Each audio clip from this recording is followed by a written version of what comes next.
but haven't validated the problem. This is the problem, right? You validate the idea, hey, I'm gonna get people to bring me coffee.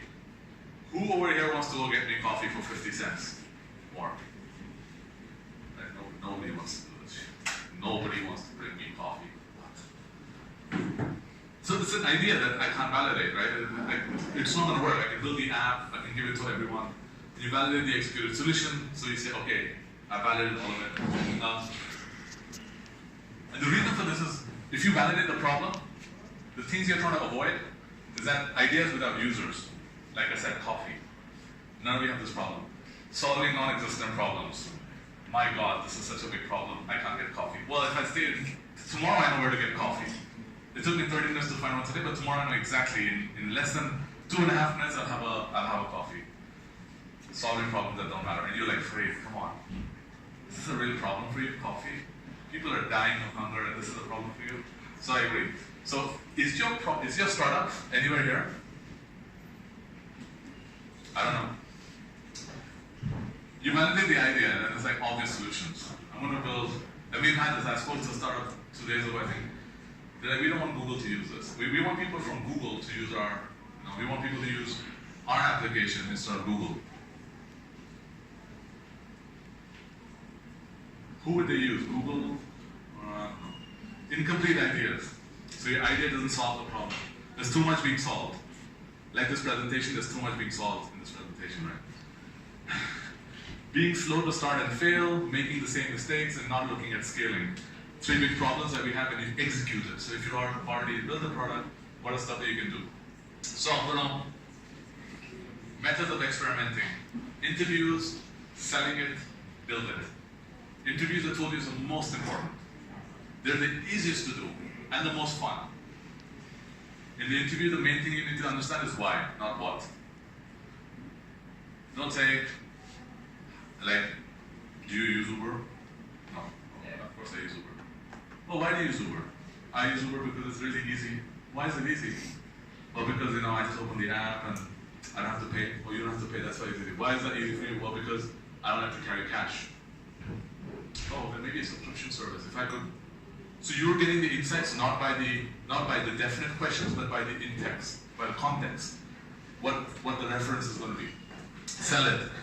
We often do this. Create a dummy website. I'm creating a subscription service. You pay 500 euros a year, and you can use as much car sharing across Uber, Taxify, all the other cars. Any car sharing service. Sign up with your email. 100 people come to your site, 30 people give you your email. Cool, you're there. Build it fast, build it cheap. So this kind of stuff gives you information without investing anything. How much money do you spend in interviews? 0. How much money do you build in selling it? 20 euros, you can get a domain, website, $75 Google AdWords credit. Use it. You'll get to know data about whether your problem, your idea, your solution is good or not. Build it fast, build it cheap. Build it fast is the key. I'm not going to go through this because... Okay. I just want to talk about, there's something over here. Try and figure out the willingness to pay. Does anybody know what willingness to pay is? How much your customer is willing to pay you? Right? Who rents an apartment? Anybody renting over here? I'm renting. Anything? If I told you, hey, will you pay me if I give you insurance that your deposit, I don't know whether you pay deposit, but everywhere I think you pay deposit up front, and then the landlord is supposed to give you the deposit back. They don't.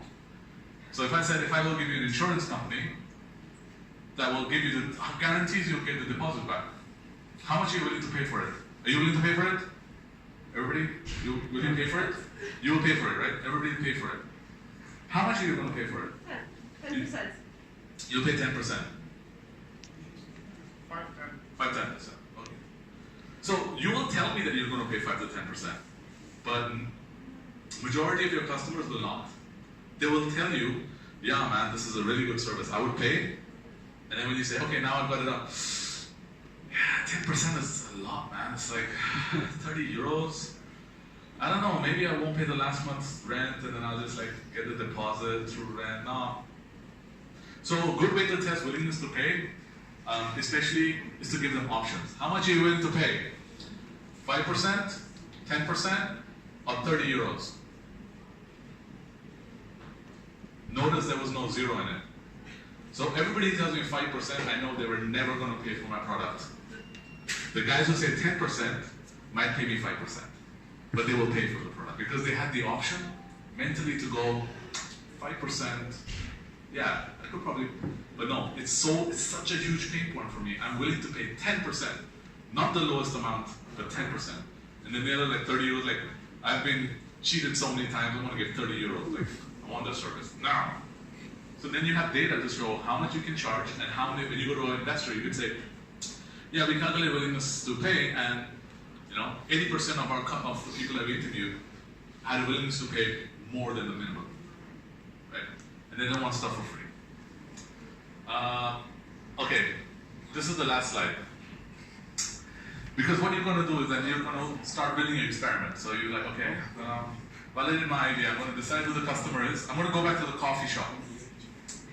Tourists who want to get a coffee but cannot get a coffee, don't know where to get a coffee from. You develop the hypothesis.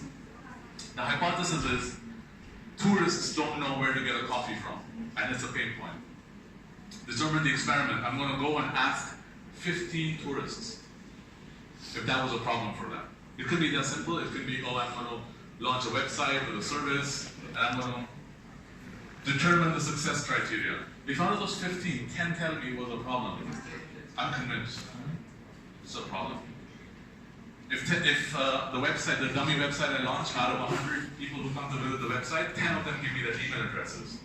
15 of them even offer to pay. That's my success criteria.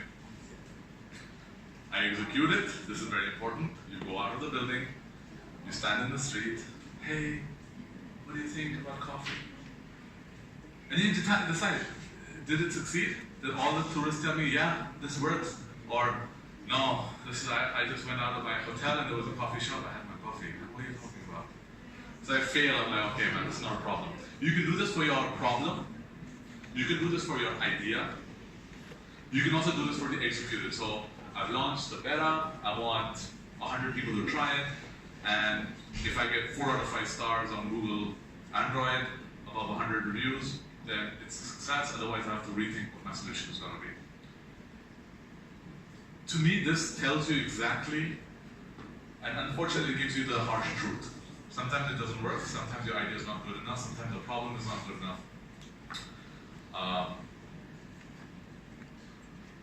Anyway, and then you can do this experiment board. It's a lot more work, but it's exactly the same thing. But you should do more of these. This is the best part of building the product, and it gives you the most amount of data that is useful for your funding, useful for when a VC asks you, yeah, but why are you building this? What about Uber? And you're, hey, yeah, but when you ask people, they were like, oh, Uber, there are not enough cars, or they have to wait 20 minutes for a car.